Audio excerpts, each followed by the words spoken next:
이강민의 잡지사 6월호 15번째 페이지. 여러분의 뜨거운 성원에 힘입어 이성원 교수님을 다시 모셨습니다. 중국 고전을 쉽게 알려주시는 전남대 사학과의 이성원 교수님, 어서 오십시오. 네, 안녕하세요. 전남대 사학과의 중국 역사를 전공하는 이성원입니다. 또 뵙게 돼서 반갑습니다. 불러주셔서 감사합니다. 네.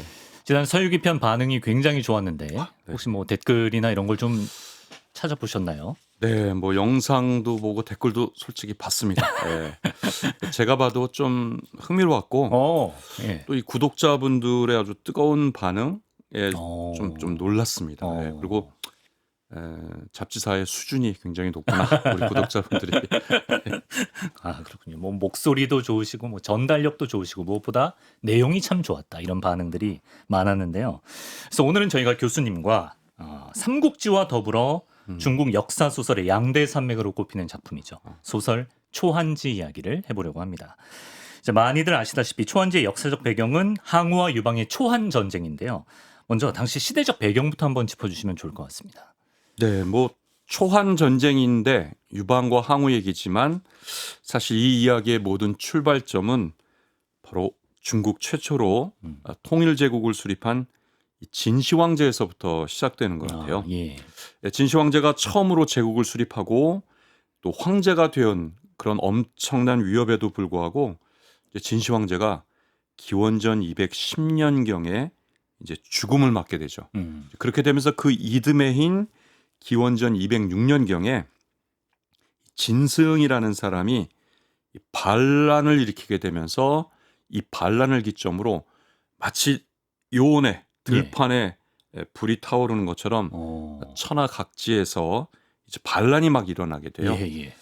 바로 이렇게 되면서 이 진시황에 사실 정복당한 잔존 세력들이 있기 때문에 그들은 여전히 진에 대한 어떤 반감을 갖고 있고 네. 자기 나라를 다시 독립시키고자 하는 그런 의지가 여전히 남아 있었던 거죠. 네네. 특히 이 진승이란 사람이 이 초나라 출신이었어요.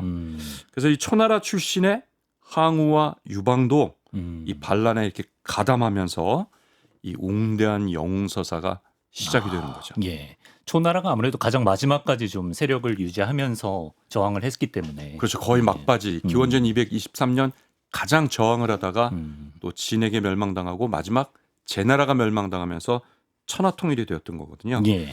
이렇게 진시 황제가 죽었던 기원전 210년부터 유방이 한제국을 수립하는 기원전 202년까지니까 약 10년간의 이 격동기, 연구자들은 이 시기를 진한 교체기라고 이렇게 불러요. 네. 이 시기에 대해서는 이미 위대한 역사학자인 사마천이 바로 사기라는 역사서를 통해서 충실하게 이미 이 시기를 서술해 놨어요. 예. 그리고 그로부터 무려 약 2000년 한 400여 년이 더 지나서 네. 명나라 사람인 견이라는 사람이 이 이야기를 이제 소설로 재구성해서 서한연이라는 책으로 이제 소설로 간행하게 된 거죠. 근데 유독 우리나라에서만 이거를 초한지라고 하는데 네. 이것은 돌아가신 고우용 화백이 이 만화로 이거를 그리면서 초한지라고 이렇게 발표하게 됐어요. 그래서 우리나라에서는 이 초한지로 더 알려진 거죠. 아마도 삼국지, 수호지, 그러니까 초한지에 이 계열로 네네. 뭔가 좀 라임을 맞춰서 하다 보니까 이렇게 익숙하다 보니까 네. 항우의 초나라와 유방의 한나라의 이 초한 전쟁, 이 천하쟁패를 다룬 이야기를 우리는 초한지라고 이렇게 부르게 된 거죠. 초한지는 우리나라에서만 부르는 예. 이름이군요. 그러면 교수님, 초한지는 이제 소설 삼국지처럼 허구의 비중이 더 큽니까? 아니면 실제 역사의 비중이 더 큽니까? 예, 참 좋은 질문인데요. 네. 사실 앞서서 우리 이강민 선생님께서 초한지가 삼국지와 더불어 역사 소설의 뭐 양대산맥이다 네. 이렇게 말씀하셨는데 실제 초한지 이야기는 이 동아시아인들이 사랑하고 아주 애독하는 매우 인기 있는 주제잖아요. 네. 근데 사실 소설 초한지는 작품으로서 예. 삼국지만큼의 그런 평가를 받지는 못하고 있어요. 그렇습니까? 왜냐하면은 가령 AD 3세기에 저술된 진수의 정사 삼국지는 내용이 매우 소략하고 또 영웅서사가 없는 매우 드라이한 그런 역사서였다면 예.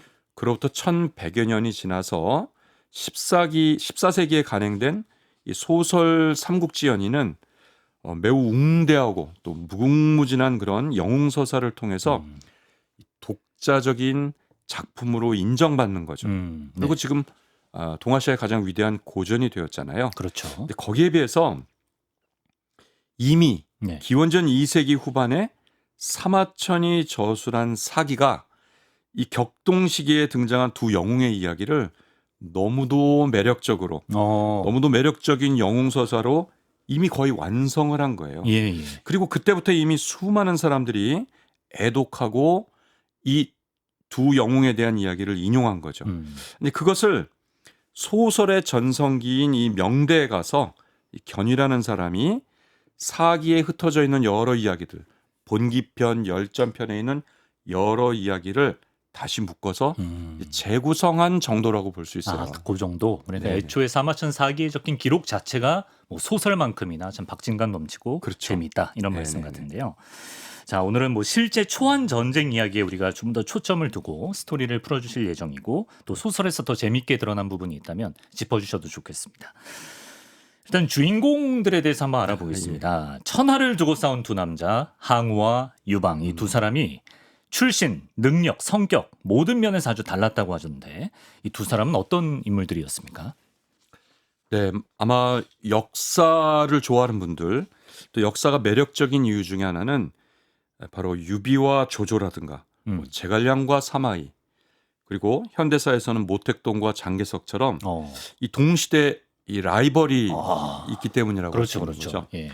그러한 면에서 역사상의 라이벌의 그 원조에 해당되는 것이 바로 항우와 유방이라고 할 수가 있겠어요. 예. 우선 이제 항우라는 사람은 춘추 전국시대의 후반인 바로 전국시대의 남방의 강대국인 초나라의 이 명문가 집안의 자제예요. 예. 근데 그의 나이 9살 무렵에 이 자신의 조국인 초나라가 바로 진시 황제에게 멸망을 당한 거죠. 네. 멸망을 당해서 진나라 진제국의 백성이 된 거죠. 네. 이 초나라 사람들이 진시황에 대한 이 저항이 강렬했기 때문에 그만큼 초나라 사람들이 진시황에 대한 이 원한, 어떤 복수심 이런 것도 굉장히 컸다고 할 수 있어요. 예. 이 소년 항우는 그런데 공부에는 크게 관심이 없었던 것 같고 네네. 또 무예도 크게 진전이 없었어요. 그래요? 예. 무예는 잘했을 것 같은데. 의외죠. 네네네. 그래서 그의 숙부이자 바로 항우의 정치적인 멘토 역할을 하게 되는 바로 항량이 이 조카가 공부도 별로 안 하고 예. 무예도 익히지 않으니까 좀 혼을 내면서 꾸짖었다고 그래요. 네. 그러자 이 소년 항우가 이런 말을 했다고 합니다. 뭐라고요? 글이라는 거는 자기 이름 석자 정도 쓰면 되고 칼이라는 거는 무예라는 건 한 사람의 적을 상대하는 정도에 그치니 나는 10,000명을 상대하는 것을 배우고 싶습니다. 이렇게 얘기했다는 거죠. 예. 여기서 바로 그 유명한 이 만인지적이란 표현이 유래가 됐어요. 예. 이 의미는 원래는 10,000명의 병사를 통솔하는 어떤 책사 그런 걸 배우고 싶다라는 의미였는데 예. 항우가 이 말을 했던 그 이후부터는 사실 이 의미가 일당백, 일당천을 넘어 일당만의 그런 용력이나 기계를 의미하는 걸로 이 의미가 좀 전용되게 되는 거죠. 예. 항우 이후에 이 만인지적이라는 평가를 받는 사람이 누가 중국에 있었어요. 예. 누가 있을까요? 누구 정도 꼽을까요? 정말 일당만이라고 표현할 만한 여포 안 나. 관우와 장비가 관우 장비. 관우 장비가 만인지적이라는 그런 평가를 받았어요. 예. 네, 이 항우는 이제 청년으로 성장하게 되는데 기록에 의하면 그의 키는 8척의 키. 8척. 네. 아마 요즘에 1800년 전에 도량형 아니죠. 네. 2200년 전에 도량형이라고 하면 예. 8척이면 180이 좀 넘는 정도. 그 정도. 그 당시에 봐도 굉장히 큰 키죠. 예. 기골이 장대하고 청동솥을 들어 던질 정도로 엄청난 괴력을 갖추게 됐다는 거죠. 예. 한마디로 말해 항우라는 사람은 요즘 말로 하면 엄친아이자 한 개인으로 너무 뛰어나고 또 그 뛰어난 만큼 자신의 자존감이 매우 높았던 사람이었어요. 자기가 잘난 줄 너무 잘 알고 있는 사람이었던 너무 것 잘 같아요. 알아요. 예. 너무 잘 알아서 탈인 거죠. 예. 유방은 어땠습니까? 유방. 네, 거기에 비해서 이제 유방은 네. 일설에는 유방의 집안은 원래 전국 시대 때 위나라의 그래도 귀족 가문이었다고 해요. 그런데 이 집안은 점차 몰락하고 유방이 태어날 즈음에는 이 가난한 농민으로 농민 출신으로 태어난 거죠. 예. 사실 출발부터가 항우하고는 도저히 비교가 될 만한 그러네요. 인물은 예. 아니었어요. 주로 유방이 하는 그 이 사람의 행보의 반경은 뭐냐? 건달이었다는 얘기 들어본 것 같은데. 예. 그렇죠. 맞나요? 주로 예. 저작거리에서 예.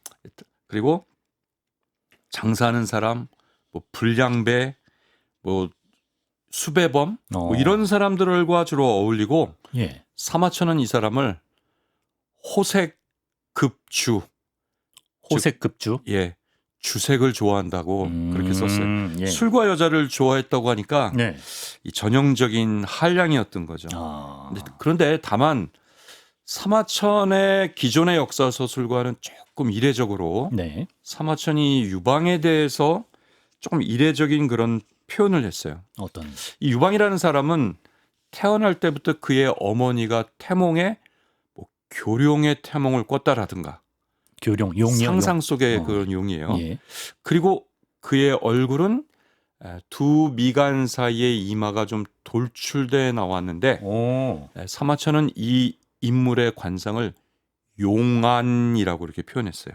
우리 임금님한테 쓰는 용안. 그렇죠. 그 용안이란 예. 말 좀 많이 들어보지 않았어요? 예, 예, 예. 그 이후부터 우리 동아시아에서는 음. 이 군주의 관상을 용안이라고 부르는 거죠. 내가 왕이 될 상이냐.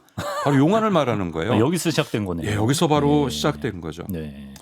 유방이라는 사람 한 개인의 능력은 좀 부족할지 모르지만 그는 항상 주변에 사람들에게 베풀기를 좋아하고 주변 사람들의 이야기를 잘 경청하고 또 그들을 포용하고 신뢰하는 그런 사람이었어요. 예. 그러니까 자연스럽게 유방 옆에는 항상 사람들이 가득했겠죠. 그렇죠. 예. 넘치고 날 정도로 많았다는 거죠. 예. 바로 이 점이 항우와 다른 점이면서 유방이라는 사람의 최대 장점이자 아하. 경쟁력이 되는 거예요. 네.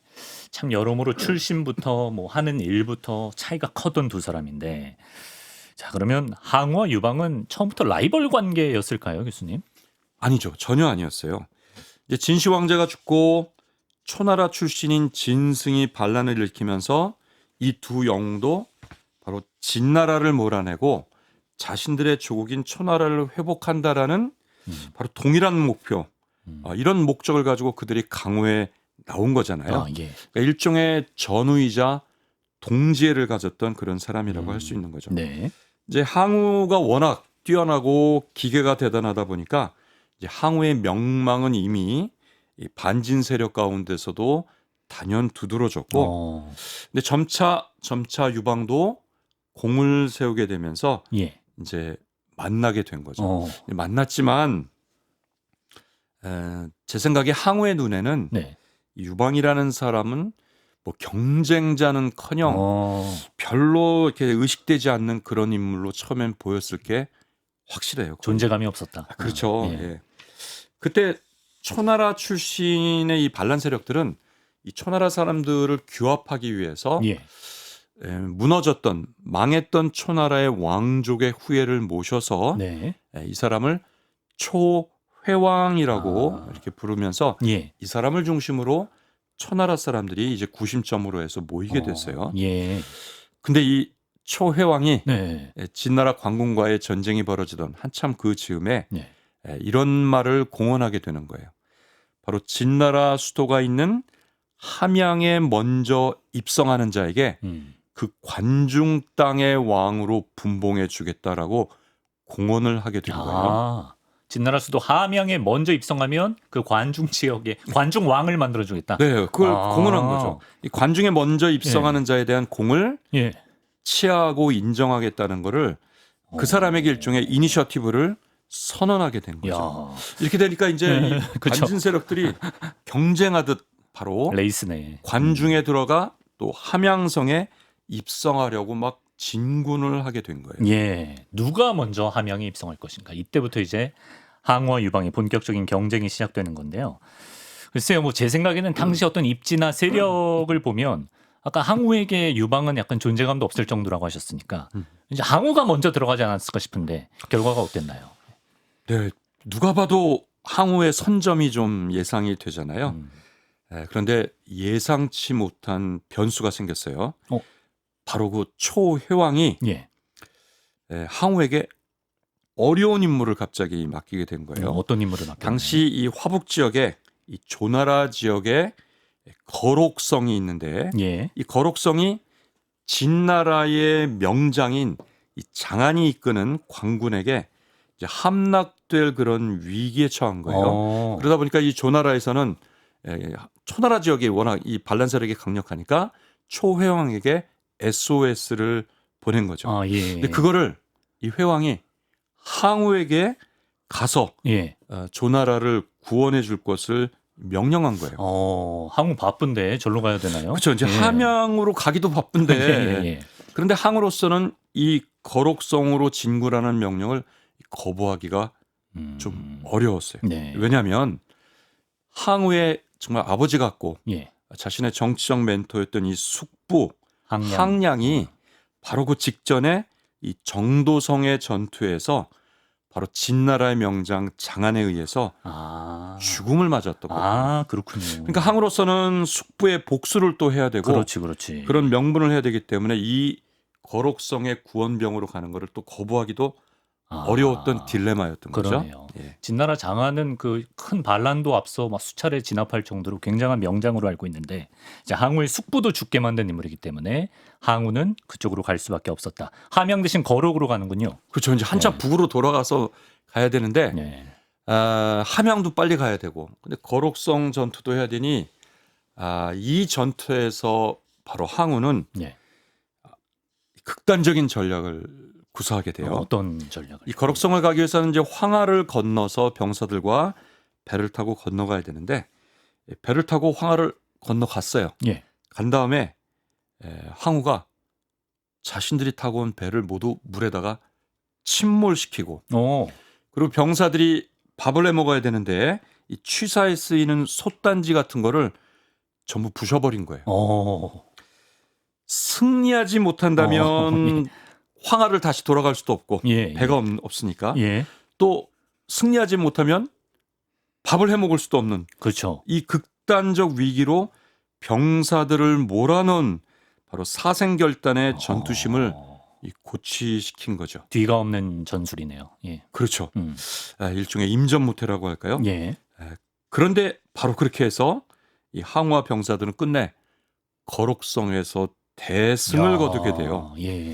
사기에서는 사마천은 이 이야기를 서술하게 됐는데 바로 이 이야기에서 우리는 파부 침주, 파부 침선, 뭐 바로 솥을 깨뜨리고 배를 가라앉힌다라는 그 유명한 고사성어가 이 거록성 전투에서 나온 거예요.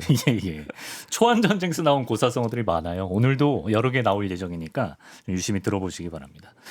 그럼 그 사이에 뭐 유방은 이미 함양에 가고도 남았겠는데요. 네, 그 사이에 유방은 뭐 어떻게 보면 초회왕의 배려를 받아서 정말 유방은 먼저 네. 관중에 진입해서 드디어 진나라의 수도 함양궁에 입성하고 그리고 진의 황족들로부터 황제의 옥세를 받게 됐어요.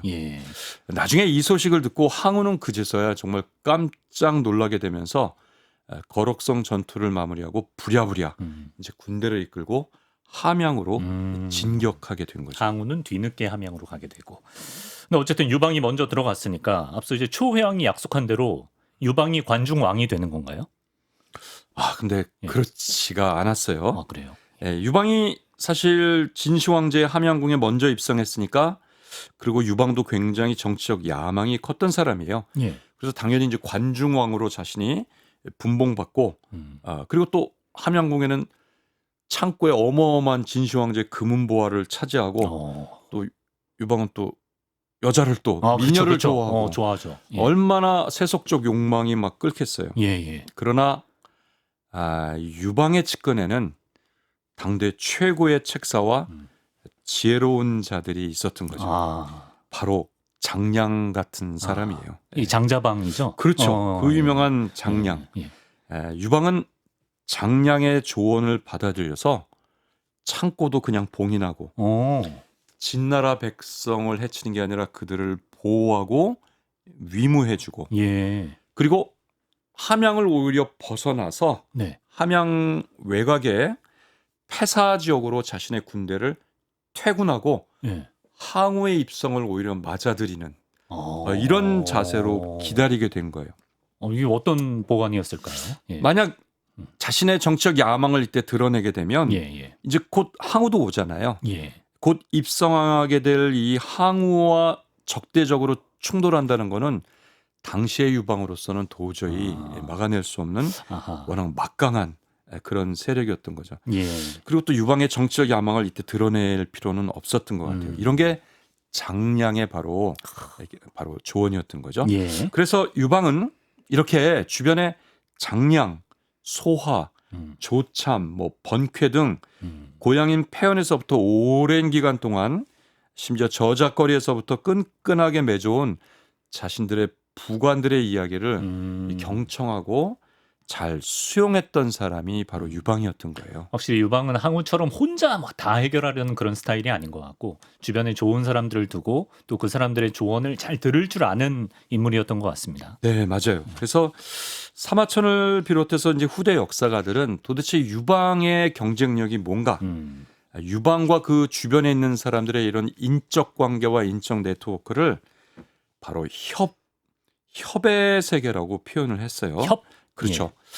동아시아에서는 제도권의 남자들의 사대부의 세계를 바로 선비사자를 써서 사의 세계라고 한다면 네. 세상에 드러나지 않는 비제도권에 있지만 때로는 목숨을 걸고 신의를 지키고자 하는 그런 인간관계가 있는데 이들을 가리켜 이제 협의 세계라고 이렇게 하는 거죠.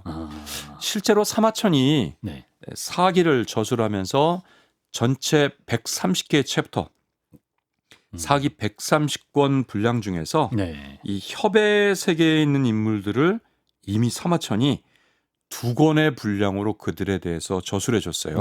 왜 그러냐? 의를 지키고자 목숨을 바쳤던 이 사람들을 역사에 기록하지 않는다면 누가 이들을 알아주랴. 그러면서 사마천이 바로 자객열전과 유협열전에서 이들을 역사에 당당히 기록을 남겨줬는데 바로 유방이 그 부관들과의 관계가 이 협의 세계에서 출발했던 거죠. 제도권 밖에 있었지만 뭐 신의와 충성을 가지고 끈끈한 관계를 맺었던 그런 사람들을 유방이 곁에 많이 둔 것 같습니다. 자, 다시 함양으로 가서 이제 뒤늦게 항우가 함양으로 간다고 하셨죠. 함양에 들어와서 경쟁자 유방을 어떻게 했을까요? 뭐 가만뒀을까요?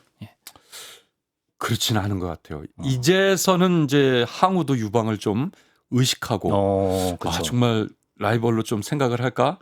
그래서 그런지 이제 항우의 책사에는 이 범증이라는 사람이 있었는데 일찍이 범증은 항우에게 여러 차례 저 유방이라는 사람을 경계해야 된다고 여러 차례 간언을 했었어요.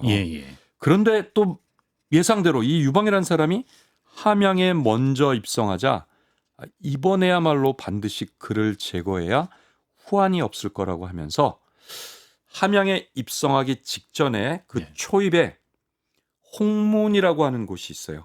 여기에 유방을 초대해서 그대가 항우를 대신에 먼저 함양에 입성했던 공을 치하겠으니 홍문에 와서 우리가 잔치를 베풀 테니 이 잔치에 오라고 이렇게 불러낸 거죠. 함정인 거죠 지금. 그렇죠. 이거를 이제 후대 사람들은 홍문에서의 만남, 즉 홍문지회라고도 하고 홍문연, 홍문에서의 연회, 잔치라고 부르게 됐는데 예. 이 만남은 바로 두 영웅의 운명을 가르는 이 초안지 전반부에 가장 박진감 있고 긴장감 있는 그런 모멘트로 네. 정말 사마천이 정말 흥미진진하게 어. 서술했어요. 만남이 있었다는 건 유방이 응했다는 거네요. 그렇죠. 예, 갔다는 유방은 거네요. 거절하지 않고 예. 이 부관들은 모두 만류했지만 핵심적인 부관들 일부 병사만 소규모를 데리고 예. 거기에 당당하게 가요. 예. 이 명분은 잔치였지만 사실은 항우가 당장이라도 신호를 보내면 주변에 매복한 병사들이 유방을 이제 급습해서 이 암살하기 위한 정말 일촉즉발의 긴장감이 도는 그런 상황이었어요. 예, 예, 예. 그래서 이제 항우는 예. 이 신호를 보내려고 몇 번의 이제 망설임을 하지만 예. 끝내 네. 몇 번의 기회가 있었지만 항우는 이 기습을 하라는 명령을 내리질 않아요. 아, 그래요? 네. 왜 그랬을까요? 예. 그리고 예. 그 틈에 예. 유방은 기사회생에서 홍문을 벗어나게 된 거죠. 왜 그랬을까? 왜 그랬을까? 예. 예. 사료에는 명확하게 나오진 않는데 예. 아마도 이 항우의 그 잘난 자존감이 용납지 않았던 것 같아요. 아, 그런 방식을. 네, 저런 자를 내가 만약에 이렇게 기습으로 암살한다면 후대 역사가 나를 어떻게 평가할까? 이게 이제 항우의 머릿속에서 계속 자신의 자존감, 거기다가 그 순간에도 유방을 결코 긴장시킬 만한 그런 경계해야 될 인물이라고 인정할 수가 없었던 거예요.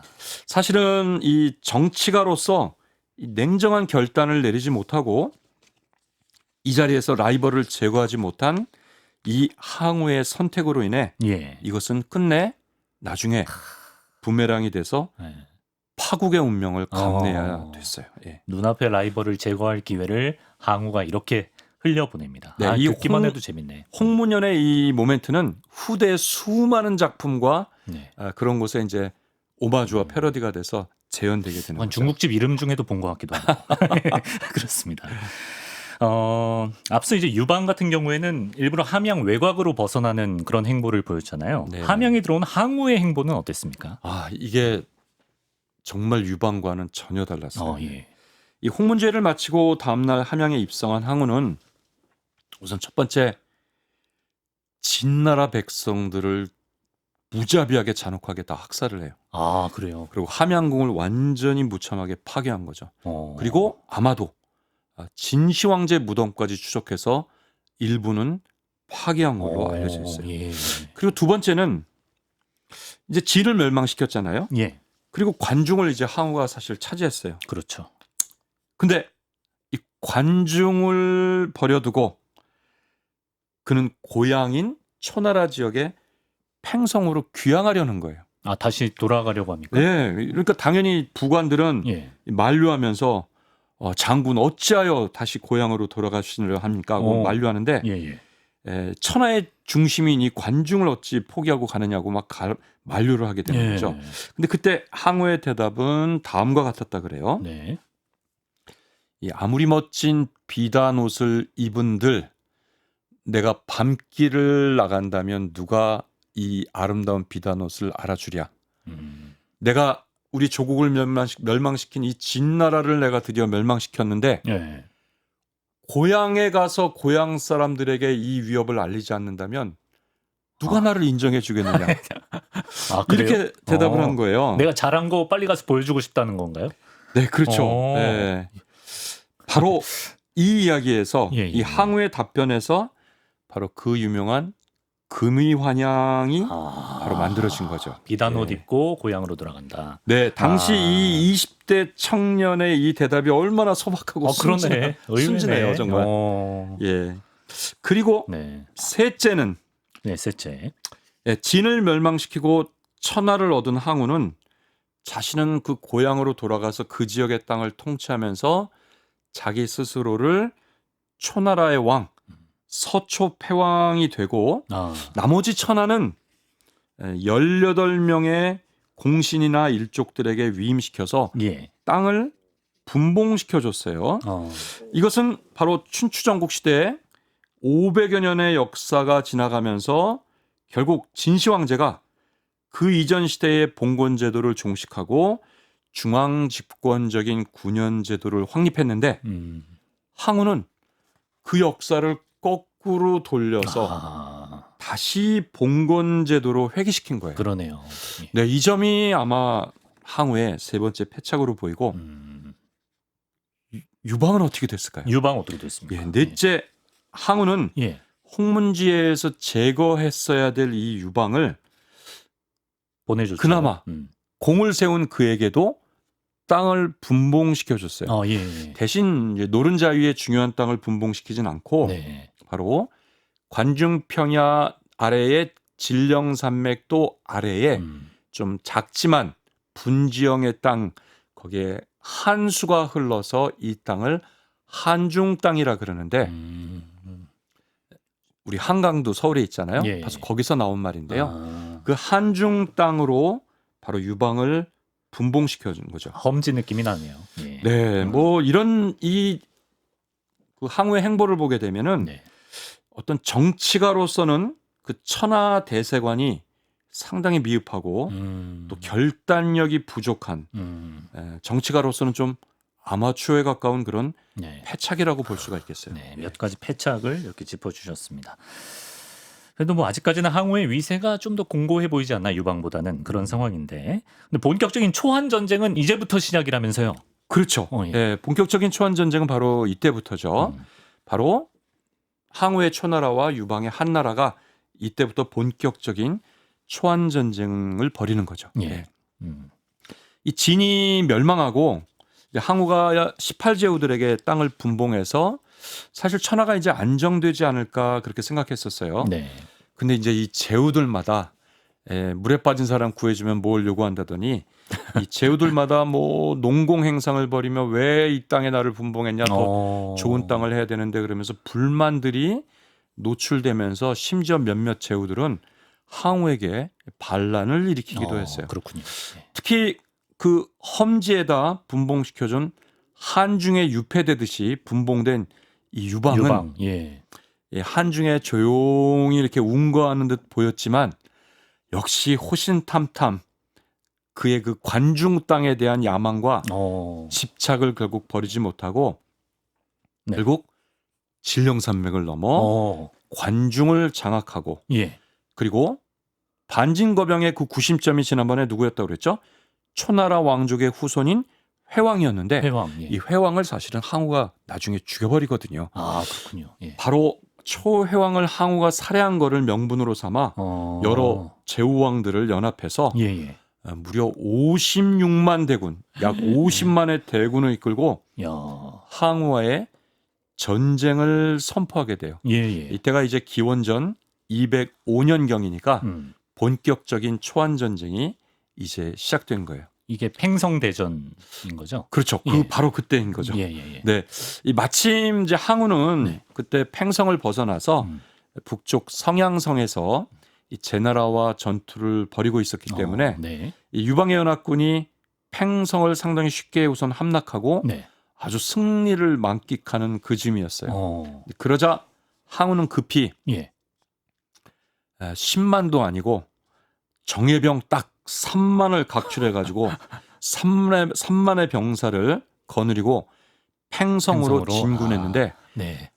지금까지 이 항우라는 사람은 패배를 몰랐던 불패의 전쟁의 신이에요. 예, 예. 그게 항우라는 사람이죠. 아까 아무리 그래도 3만 대 56만은 안 돼. 그렇죠. 게 상식인데. 그러나 그의 탁월한 용병술과 네. 이 기습 공격을 감행하게 되면서 예.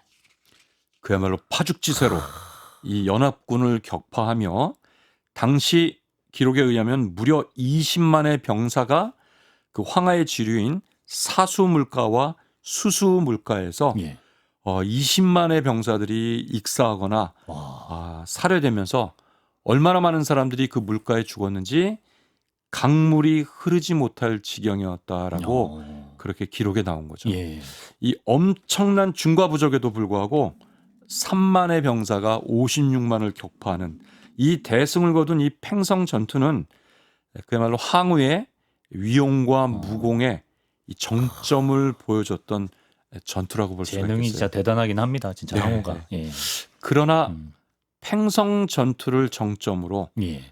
점차 이 시간과 대세는 유방 쪽으로 서서히 기울어지게 돼요. 아하. 왜냐하면 네. 유방이 한중으로 분봉되는 그 과정에 예. 그 사이에 바로 흔히 전쟁의 신이라는 네. 바로 천하의 명장인 한신이 아. 한신 정말 너무나도 유명하죠. 한신 대장군. 그렇죠. 예. 예. 이 한신이 원래 항우 진영에 있었어요. 근데 이 즈음에 예. 유방의 진영으로 바로 전향했던 거죠. 이 한신이 아무리 전공을 세워도 정말 천상천하 유아독전인 이 항우는 이 한신의 그 공을 그렇게 인정해주지 않는 거예요. 예. 이 독불장군형의 이 항우가 그런 점이 문제죠. 네. 그러자 한신은 결국 항우를 등지고 네. 결국 유방의 진영으로 합류하게 된 이 점이 굉장히 중요한 변수로 작용하게 된 거예요. 대세는 유방에게 점차 기울고 있다. 그렇다면 네. 전세가 뒤집히는 전환점은 언제였습니까? 네, 이 항우의 이 초나라 군대하고 네. 이 유방의 한나라 군대가 마침 광무성에서 서로 대치하면서 이 장기전으로 교착 상황에 빠진 그런 사이에 항우와 유방이 이제 상당히 장기전으로 묶여 있는 이 사이에 네. 바로 한신은 유방의 명으로 바로 화북 지역 조나라와 제나라가 지어 있는 이 화북 지역으로 북벌을 감행하면서 예, 예. 그야말로 연전연승을 하면서 화북 지역을 평정해 가며 이제 항우를 압박해 들어오는 그런 상황이었어요. 네. 특히 이제 정영이라는 전투에서 정영성의 전투에서는 이 병법에서는 보통 이제 반드시 피해야 되는 진법 예. 이게 이제 배수진이에요. 아. 뒤에다 물가를 뒤에다 등진다는 거는 거의 죽음과도 같은 건데 예, 예, 예. 이 정영 전투에서 뜻밖의 한신이 배수진을 구사한 거예요. 예. 우리가 생각하기엔 배수진이 아까 파부침주처럼 그렇죠. 같은 거 아니에요? 그런 의미로 그러면 극단으로 몰아가 승리를 거뒀는가? 예. 배수진의 진정한 의미는 그 의미는 아니고 한신이 그걸 몰랐을 리는 없는 거죠. 그렇겠죠. 근데 예. 배수진을 치게 되자 이 조나라 진영이 볼 때 세상의 병법의 병자만 알아도 피해야 되는 저 배수진을 친 한신의 군대를 보고 조나라가 경계심을 푸른 거예요. 아, 얕잡아봤구나. 그렇죠. 예. 그러니까 일종의 그거는 또 허허실실에도 가깝다라고 볼 수 있는 거죠. 예. 역으로 그걸 이용한 거예요. 근데 이것이 우연이 아니라 네. 한신의 주도 면밀한 계획에 의해서 네. 이 배수진을 역으로 활용해서 정말로 대승을 거두게 되면서 네. 승리를 거두게 된 거죠. 예. 또 항우가 굉장히 신이 많은 장구가 있는데 네. 바로 이제 용저라는 장군이에요. 용저 장군에게 20만 대군을 맡기고 싸움을 맡겼는데 유수에서 이것도 한신에게 대파당하면서 이제 놀랍게도 정말 승부의 축이 반전이 일어나며 네. 점차 유방에게 기울기 시작해요. 예. 한신의 활약 덕에 전세는 이렇게 유방 쪽으로 네, 기울게 네. 됩니다. 뭐 유방이 그럼 이제 항우를 상대로 승리 선언을 하나 싶은데 여기에 중요한 변수가 있었다면서요? 네, 이게 뭐 이렇게 전세가 역전되는 듯하면 일방적으로 그러면 유방이 역전을 하는가 싶었지만 네. 중요한 변수가 생기게 돼요. 이 초안 전쟁이 본격적으로 전개된 지 3년이 넘어가게 되면서 예. 장기화가 되는 거죠. 그렇죠. 이제 전쟁의 양 진영이 상당히 지칠 대로 이제 지쳐 있었던 거예요. 그래서 네.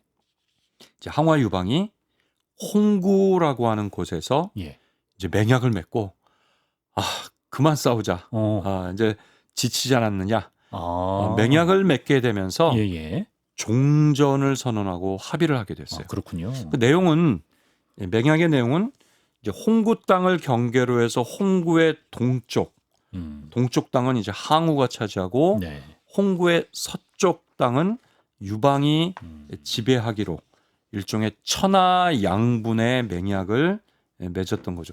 이거 보면 저는 항상 마치 우리가 15세기 대항해 시대 때 네네.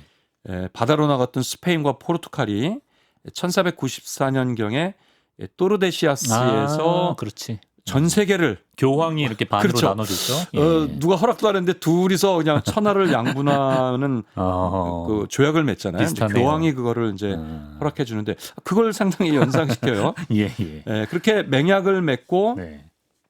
양 진영은 각자 진영인 동서로 이제 퇴근하게 된 거예요. 예. 그런데 네. 퇴근하고 돌아가는 길에 네. 장량이 이번에도 어. 유방에게 유방의 장량이죠. 그렇죠. 예, 예. 간언을 하게 된 거예요. 예. 이번이 네. 항우를 제압할 절호의 기회이니 어. 맹약을 깨더라도 결단을 내리셔야 됩니다. 하면서 유방을 설득한 거죠. 유턴합시다.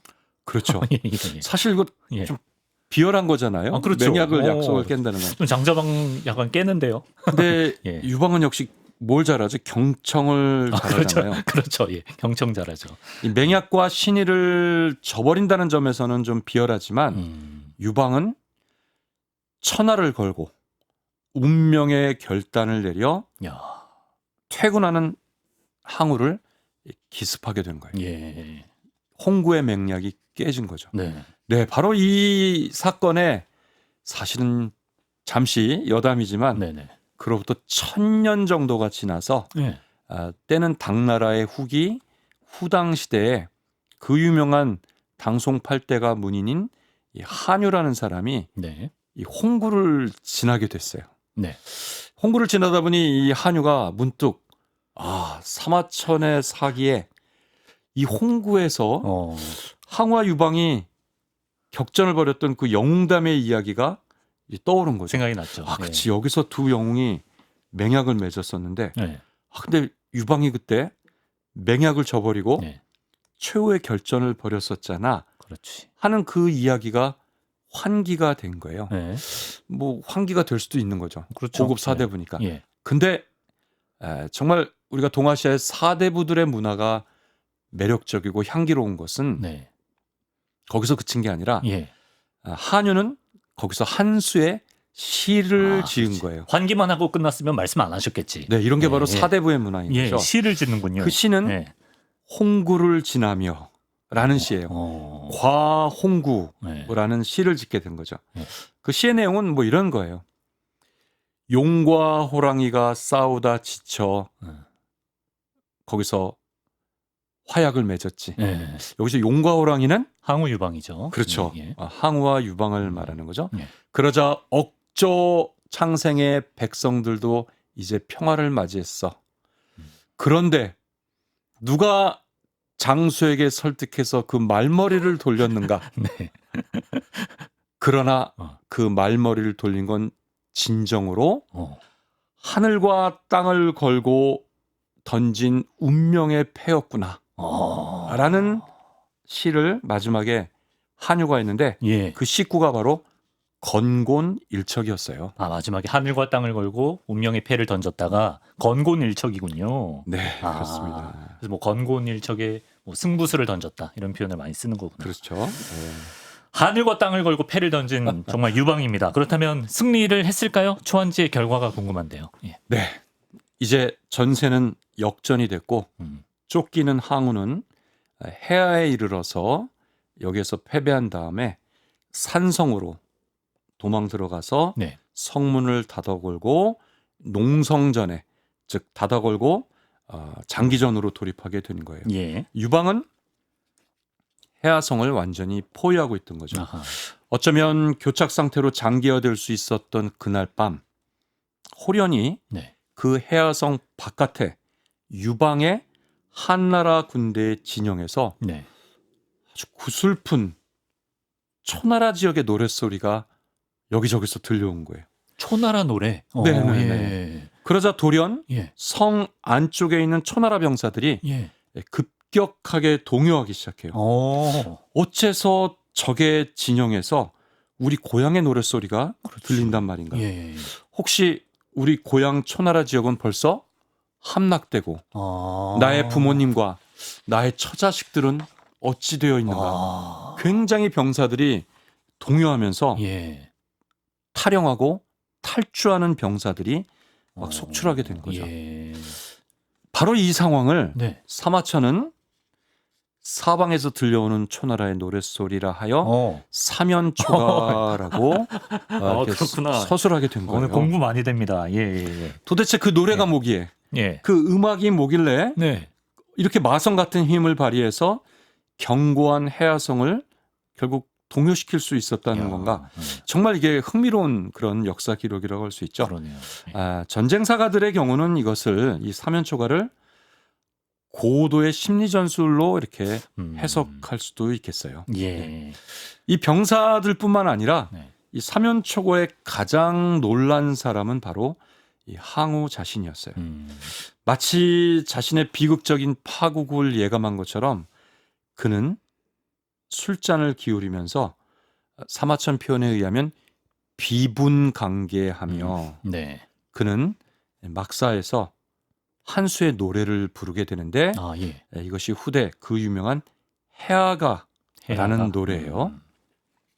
이 노래는 바로 그 유명한 나의 힘은 산을 뽑을 만하고 이렇게 시작되는 예. 바로 역발산해 기계세 역발산. 예, 이렇게 시작되는 칠원절구의 사행시가 바로 그 해아가인 거죠. 예. 항우의 입을 통해 부른 노래지만 네. 그 막사 안에 항우하고 자기 애첩 두 사람이 있었어요. 근데 이 노래를 누가 밖에서 받아 적어서 이렇게 어떻게 알려졌지? 100여 년이 예. 더 지나 예. 사마천이 이렇게 알았을까요? 그러게요. 제 생각에는 네. 사실은 사마천이 이 노래는 항우를 위해 지은 노래이자 바로 항우에 대한 일종의 헌사라고 그렇게 저는 생각이 돼요. 아하. 아주 위대한 헌사였던 거죠. 예. 이 사람으로 태어나서 이러한 레토릭으로 이 평가받은 역사상의 인물이 또 있을까? 역발산이란 이런 그쵸, 표현을 그쵸. 받은 사람이 또 누가 있을까 싶어요. 멋있어요. 네, 사마천이 항우를 역발산으로 표현한 그 순간 바로 항우는 동아시아의 불세출의 영웅으로 그냥 정립이 돼버린 거예요. 그러네요. 그 노래에 의하면 그 해아의 마지막 밤, 그 막사 안에는 애첩 우미인 한 사람이 있었다 그래요. 네. 우미는 그 후에 어떻게 됐는지는 알 수 없으나 후대의 호사가들은 그 우미는 아마도 절개를 지키기 위해 해아에서의 마지막 밤 정절을 지키기 위해 자결했겠지라고 후대 호사가들은 그렇게 이야기한 거예요. 예. 이 비장한 최후는 후대의 소위 패왕별이라는 테마로 그렇구나. 예. 수많은 소설, 경극, 영화 등에서 많이 재현됐죠. 서초패왕할 때 패왕이겠네요. 그렇죠. 이별했다. 그 패왕, 네. 즉 항우가 우미인과 이별했네라는 우희죠, 우미인이. 우미인, 그렇죠. 예. 이 테마가 워낙 비장하고 네. 슬펐기 때문에 많은 사람들에게 각인이 된 거예요. 그렇군요. 어떻게 됩니까, 그러면? 예. 그리고 예. 결국 그 다음 날 해아성은 함락되고 네. 간신히 탈출한 항우는 처음에는 뭐 몇백 명의 병상들이 있었지만 결국 장강의 강가에 이르러서 거기에 지명은 오강에 도착하게 됐는데 네. 그때 마지막 남은 병사는 단 28명. 뭐 참 야. 28명 너무 초라해 보이지만 그렇죠. 우연치고는 마치 하늘의 북극성을 지키는 28개의 별자리를 28숙이라 그래요. 그런 예. 28숙을 연상시키지만 이 대영웅이 그의 마지막으로 치기에는 너무 초라한 그렇죠. 28명의 병사라고 볼 수 있는 거죠. 네. 병사들은 빨리 장군 왕이시여 빨리 배를 타고 장강을 건너서 저 강동 지방으로 탈출할 것을 종용하지만 예. 항우는 그 자존감이 높은 항우는 네. 그것을 거부하고 너희들의 갈 길을 가거라. 그러면서 오강에서 비장한 자결을 하면서 네. 죽음을 맞고 두 영웅의 천하장패는 끝나게 된 거예요. 그 장면에서 후대에 나온 시도 있다고 들었는데. 예. 예. 뭐 한유 같은 네. 바로 또 천여 년이 지나서 네. 바로 후당 시대의 두목이라는 바로 시인이 네. 바로 이 오강이라는 곳에 이르러서 역시 또 그도 그 유명한 네. 한수의 시를 지으면서 네. 이 항우의 비극적 파국을 상당히 좀 안타깝게 여기면서 그 시를 지은 거죠. 어떤 내용입니까? 그 내용은 뭐 이런 거예요. 전장에 나간 장수가 전쟁에서 이길 수도 있고 질 수도 있는 바로 승패는 병가지 상사인데 어찌 항우가 이 오강에서 왜 이 오강을 건너 저 강동에 가면 우수한 인재들도 많은데 왜 거기서 그는 비장한 최후를 맞이했는가? 오강을 건너 저 강동에 가면 그 우수한 인재들을 양성해서 훗날 흙먼지를 날리며 다시 돌아왔다면 최후의 승패는 또 알 수 없었을 텐데 라고 이렇게 시를 짓게 된 거예요. 여기서 바로 그 유명한 흙먼지 날리며 다시 돌아온다면이라는 예. 그것을 두목은 권토중래라고 이렇게 식구로 남기게 된 거죠. 그게 권토중래였어요. 네. 예. 하지만 뭐 역사에 가설은 없으니까 항우가 권토중래를 할 수는 없었습니다만 이거 무슨 말이죠? 사실 항우와 유방은 지금도 매일 승부를 벌이고 있다? 뭡니까? 예. 그렇죠. 사실 중국 중세에 만들어진 일종의 전략 시뮬레이션 보드게임이라고 할까요? 요즘으로 하면 그게 바로 장기죠. 장기. 그렇구나. 예. 근데 이 장기가 조금 지나서 훗날 특히 우리나라 네. 그다음에 중국의 일부 지역에서는 여러분들이 장기판을 잘 보시면 네. 한쪽 진영은 한나라, 또 한쪽 진영은 초나라죠. 그렇죠. 바로 두 양진영, 바로 유방과 항우가 지금도 장기판에서 네. 장군, 멍군 하면서 싸우고 있죠. 예. 오늘은 유방이 승리할 수도 있지만 내일은 또 항우가 승리할 수도 있는 승패를 알 수 없는 전쟁을 지금도 끊임없이 하고 있는 거죠. 그러네요. 권토중래가 이루어질 수도 있는 판이 장기판입니다. 예. 예. 자, 실제 역사에서 항우가 죽고 유방이 천하를 통일하며 마무리가 된다면 소설 초한제 뒷이야기는 어떻게 되는지도 궁금합니다. 네, 뭐 두 영웅의 바로 항우가 죽은 것으로 이야기가 끝난 것은 아니고요. 바로 한 제국의 바로 정립의 이야기들이 그 뒷부분에 남겨 있는데 그것도 굉장히 역사적으로 의미가 있겠어요. 네. 대신 그 이야기는 굉장히 서늘하고 비정한 정치사적인 그런 이야기가 전개가 돼요. 항우를 무찌르고 유방은 드디어 기원전 202년에 천하를 통일하고 이 제국을 수립하게 됐어요. 예. 그래서 자신의 정치적 근거지이자 출발점이었던 사실은 험지였던 한중의 왕이었잖아요. 네. 근데 그는 그 땅 바로 근거지였던 그 한중의 명칭을 따서 이 제국을 한나라로 정하고 그리고 진시황제 함양성 옆에 수도를 새로 정하는데 그때 그 이름을 장안이라고 처음 명명하게 돼요. 예. 저는 동서고금의 세계사에 많은 도시들이 있지만 네. 이 장안이라고 하는 이 도시의 명칭이 정말 매력적인 것 같아요. 어떤 점에서? 바로 동아시아 문명의 센터를 하게 되고 그 뜻은 바로 영원한 평안의 도시라는 뜻이거든요. 그 이름이 바로 장안의 시작이 유방에서부터 시작된 거죠. 예. 그리고 유방은 한제국의 당당히 황제에 즉위하게 됐어요. 네. 유방은 항우와 전쟁을 할 때도 그랬지만 이 황제가 된 뒤에도 냉철한 결단을 단행하게 돼요. 바로 목숨을 걸고 자신과 함께 전장을 누볐던 그 공신들 그리고 제후왕으로 그들에게 분봉해줘서 그들을 예우했지만 네. 자신이 황제에 재위하는 그 기간 동안 서서히 자신의 치세에서 이 개국 공신들을 숙청해 나가게 돼요. 그렇습니까? 예. 네, 사실은 그것이 예. 장기적으로 보면 한나라와 한나라 황실의 안정을 위해서는 그리고 또 다음의 황제를 위해서는 이 개국 공신들이 상당한 부담이 될 수 있고 또 다른 반란이 일어날 수도 있잖아요. 냉정하네. 바로 그 정치적 부담을 본인이 짊어지고 제거하게 된 거예요. 예.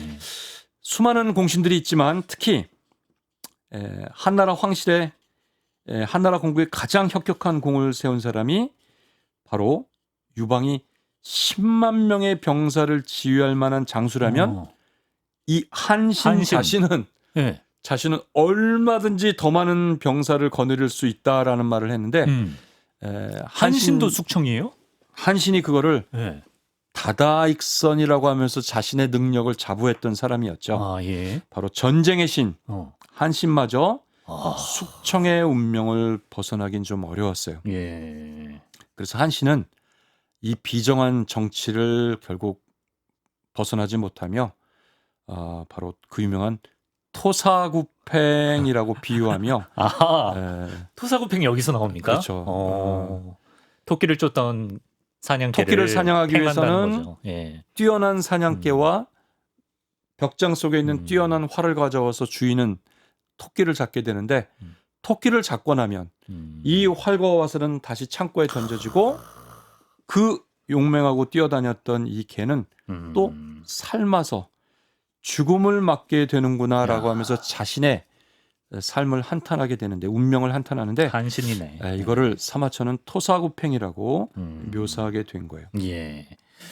이 창업군주가 단행하기에 상당히 쉽지 않은 이러한 정치적 결단 이후에 정말로 한나라는 이후에 문제, 경제 그리고 무제 등 역사상 위대한 황제들이 연이어 즉위하면서 번영을 누리게 됐어요. 네. 그래서 오늘날 중국인들이 자신들의 민족을 한족, 자신들의 언어와 문자를 한어, 한문, 한자 등 오늘날 중국 사람들이 자신들의 어떤 자부심의 근원, 네. 모든 문화적 정체성과 민족적 정체성을 이 한에서 네. 찾고 있을 정도로 한 제국은 중국 역사상 가장 장구한 바로 400년의 왕조로 아하. 번영을 누리면서 그 자부심의 근원이 된 거죠. 네. 그래서 오늘 이야기를 들으면서 이제 든 생각은 초한지가 단순한 전쟁 이야기가 아니라 어떤 인간관계나 리더십에 대한 철학, 통찰력을 좀 담고 있는 작품이 아닌가 이런 생각이 드는데 이제 마치면서 초한지가 우리에게 주는 교훈이나 새겨야 할 점이 있다면 어떤 걸 말씀하시겠습니까? 네, 우선 두 인물에 좀 포커스를 둔다면 아무리 개인의 역량이 뛰어나더라도 이 소통과 공감이 없는 그런 권위주의적인 리더십은 상당히 문제가 많고 그런 리더십보다는 사실 유방이 보여준 이 경청과 포용의 리더십 그리고 협업을 통해서 더 놀라운 성과를 만들어내는 그런 리더십을 우리는 읽을 수 있고요. 예. 또 한편으로 인지과학이나 진화생물학적 관점으로 보면 바로 집단의 협업 혹은 집단의 지성이 역시 아무리 한 사람의 능력보다는 우월한 네. 좋은 결과를 낸다라는 것을 반영할 수도 있죠. 이런 두 인물의 포커스를 두는 것뿐만이 아니라 사실은 이것은 대단한 문명사적인 의미를 갖는데요. 지난 이 두 영웅이 각축을 벌이던 이 시기는 지난 2000년 동안 지속됐던 그 봉건제, 왕이 제후들에게 땅을 나눠줬던 그 봉건제를 타파하고 진시 황제가 처음으로 중앙집권적인 통일제국을 수립했던 그 즈음이었어요. 예. 근데 유방은 바로 그 원대한 역사적 어떤 전환, 천하대세관을 계승해서 바로 유방의 한나라는 중앙집권적 통일제국을 지향하고 그렇게 했던 거죠. 근데 항우는 다시 과거의 봉건제로 맞아요. 예. 회귀하려고 했던 거예요. 예. 그런 점에서 시대적 전환을 읽었던 유방이 승리한 것은 결코 우연만은 아니다라는 생각인 거죠. 단순히 두 영웅의 싸움이 아니라 이것은 시대적 요구에 누가 부응했나라고 하는 문명사적 통찰을 확인할 수 있다. 그런 생각이 듭니다. 예, 좀 중요한 생각할 지점인 것 같습니다. 자, 이렇게 항우와 유방의 초한 전쟁 이야기를 또 이성원 교수님과 재미있게 살펴봤습니다. 교수님 말씀 고맙습니다. 네, 감사합니다.